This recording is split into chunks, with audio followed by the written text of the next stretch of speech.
Welcome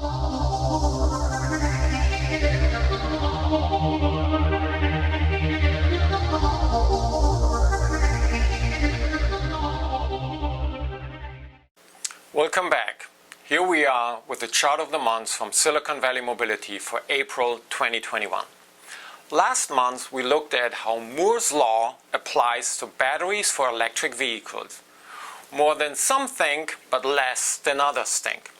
In a nutshell, battery performance just doesn't double every 2 years like microprocessors, but every 10 years, which I still find impressive. I also promised last month to look at battery cost, hinting already that Wright's law is the one telling us how much bang for the buck. So what is Wright's law? It goes back to T.P. Wright, who described in the 1930s the learning curves in aircraft manufacturing. He observed production time dropping by a certain percentage each time the total number of units produced doubled. He found each doubling yielded 20% efficiency gains, and with that, costs dropped at a similar rate. Since then, Wright's law has been applied to other industries, and today it is popular at the Boston Consulting Group, ARK Invest, two notable analyst firms, and actually NASA as well. Wright's law is also used by some to project the cost of EV batteries, what we actually wanted to talk about. Here you go. Do these curves look familiar to you? This one in particular is very nice with data from ARK and Bloomberg New Energy Finance, nicely arranged by a visual capitalist. Price drop over cumulative battery production in megawatt hours. Now, what's the difference between time or units, years or megawatts, Moore or Wright? For one, Moore looks at performance. Remember, number of transistors or energy content increasing with exponential growth over time. Wright, however, looks at process time and units produced. What's more, Wright's law is actually not an exponential function, but a power function.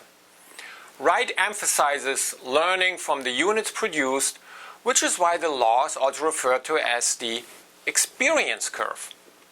Moore, in comparison, looks at progress over time, not units. Ouch! Sounds very theoretical. But does that mean that Wright and Moore contradict one another? Cost and performance are related. Typically, the more you want, the more you pay.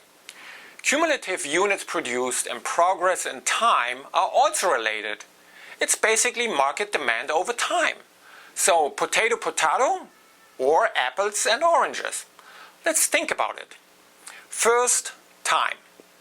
The more we research, the more we invent to do something new or better. Second, units. The more we produce, the more we learn to do the same better and faster. We can assume that learning applies in particular to labor and process-intensive products, such as aircraft back in the 1930s. And improvement, strictly over time, applies more to research-intensive products, such as microprocessors since the 1950s. Now, what are batteries for EVs? Well, if you don't know for sure, the best answer often is a little bit of both. Clearly, a lot of time-consuming research is conducted to further improve batteries. And the manufacturing process is quite complex. You can see in this pie chart that labor and manufacturing make up about 10 to 15% of a battery's cost. Not huge, but also not negligible either.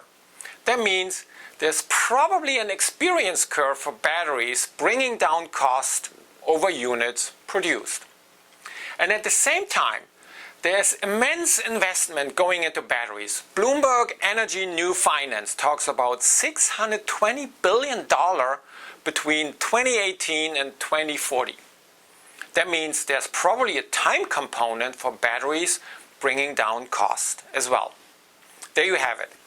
Battery cost is something between Wright and Moore.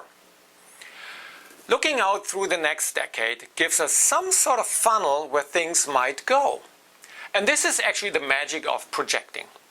Take different models and you get some guardrails where things might come to lie. With that in mind, using a combination of Wright's and Moore's laws, we find that battery prices will probably come down from today's $140 per kilowatt hour to $65 per kilowatt hour by 2025 and $35 per kilowatt hour by 2030. And that, my friends, has a good chance of making an EV with 350-mile range cost competitive, if not cheaper, than a comparable vehicle with gasoline engine. So, my outlook? Pretty good times ahead. Let's keep moving. I'll see you next time. Thanks for watching. Bye.